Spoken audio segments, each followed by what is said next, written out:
লিঙ্গ পরিবর্তন, ট্রান্সজেন্ডার হারাম, কাবিরা গুনাহ।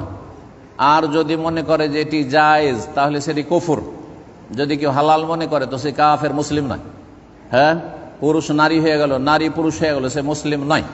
তাগয়ীর খালকিল্লাহ, এটি হচ্ছে শয়তানের কাজ। কোরআনে কারিমে রয়েছে, হ্যাঁ জি, যে সূরা আনআমে যে শয়তান মানব জাতিকে জাহান্নামে নিয়ে যায় বিভিন্ন ওয়াসওয়াসা, কুমন্ত্রণা এবং পাপে প্ররোচিত করে। তার এটি হচ্ছে ফালা ইউগাইরুনা খালকাল্লাহ, আল্লাহর সৃষ্টিতে পরিবর্তন ঘটানো, আল্লাহর সৃষ্টিতে পরিবর্তন ঘটানো কাবিরা গুনাহ। এই জন্য নারী যদি পুরুষের বেশভূষা গ্রহণ করে, যদি কোনো মহিলা আপনার পুরুষদের পোশাক পরে, জুব্বা পরে, তাহলে জাহান্নামে যাওয়ার কাজ, লানতের কাজ। কোন পুরুষ যদি মহিলাদের মতো বোরকা পরে, হ্যাঁ, অথবা মহিলাদের মতো বড় বড় চুল রেখে মহিলা সাজে, তাহলে সে জাহান্নামে যাওয়ার কাজ। তাতেই যদি হয় তাহলে লিঙ্গ